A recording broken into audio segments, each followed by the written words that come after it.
Get a combination Bob's for 78 cents. I get a big boy with onions and a head of lettuce with Thousand Island dressing and French fries and a Coke. The whole thing was 78 cents. I really looked forward to it, and so one day I couldn't eat up there, so I came home, brought it home, and when I opened it up, they didn't have my French fries. I was so disappointed that I didn't have French fries, I almost cried. I mean, it was just, I was looking all week long to a Bob's combination with French fries.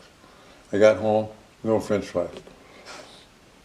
So Mr. Moody, who lived down the street, he only had one hand because he got his other hand caught in the meat grinder at Bob's, you know. Oh my goodness, at Bob's? Yeah, it's terrible, across the street. But anyway, she told me. How did you eat Bob's Burgers after that? It was terrible. I hope nobody got the hamper. But the thing is that she told him about the girl had laughed. But the girl, when I went back up to get the French fries, the girl laughed at me, you know. And that even made it worse, you know. So my mother told Mr. Moody, the guy down the street, and so he was a personal friend of Bob Wine, who owned the restaurant. So he said, well, you send that boy up here, we'll give him a free combination. So I went up there on Saturday, and I ordered it, and I said, he said that I could have I knew who he was, because his son used to go to high school.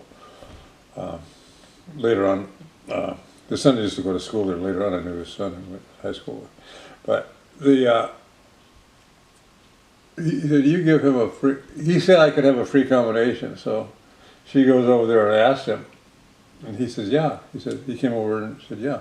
He says, and they were just changing, so she said, well, he said, all the waitresses were there because they were just coming off and coming on. So I said, which one of those waitresses laughed at you, you know? I knew exactly who it was. I said, I don't recognize. I knew who it was, but I said, I don't recognize her. I didn't want to rat on her, you know? So he said, okay. So no one got in trouble. I mean, you got a free combination out of it, so. Yeah, and it was true. She did laugh at me, and they should have done something. She was a bad girl to laugh at a 14-year-old kid that didn't get us the French fries. You know, it's a crime almost. You know. And also the fact is that, like, aren't they supposed to, like, the customer's always right? In most places? I mean, unless you're making, like, a crazy claim. I used to go in there on Saturday afternoon, and usually I'd eat at Bob's, and they had a sit-down counter there. You step to the counter and order. And there's this one lady, I'd always sit in this one section, and there's this one lady there named Florence. Mm-hmm. There's a waitress. I would always order onions on my hamburger. She got to know me. She said, if you're going to order onions on your hamburger, we can't go dancing tonight. So I'd order, and it was just a joke, you know.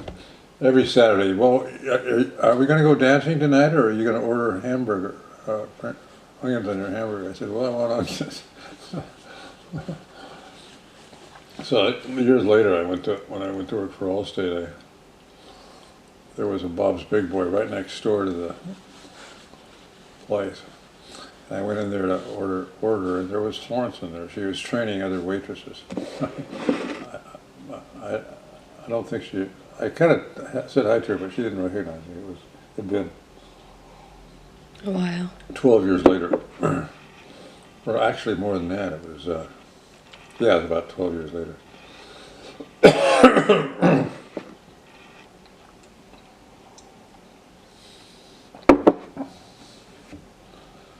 Bob Wyan was, he was driving down Colorado Boulevard, and he had a flat tire. And he went to change his tire, and this lady was helping him with a phone call or something like that. And she said, you know what? She says, you ought to order a hamburger. You ought to open a hamburger place across the street. That'd be a good business to do, you know.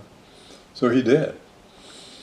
He opened up a hamburger place, and it was a barrel, a huge barrel type of thing. You cook inside, and then the sides come down. In the morning, it was a fold-down thing where you could fold down different, and you can stand at each place, a little kind of a thing in the barrel, a big barrel, you know.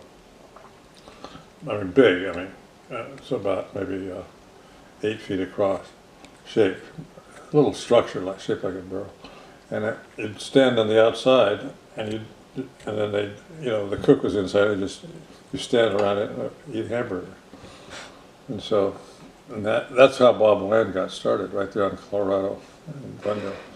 And he went from there. He had restaurants all over the place. Eventually sold it out. There's still Bob's Big Boys around, but not very many.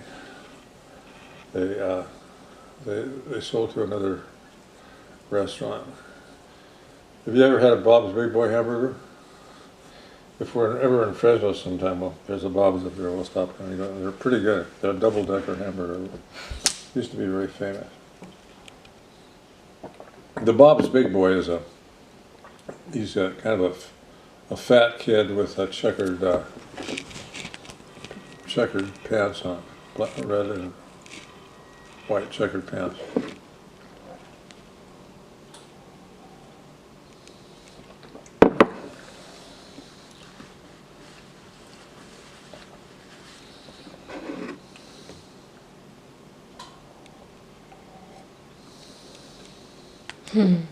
So what I was thinking, this is just sort of his ideas in the mix.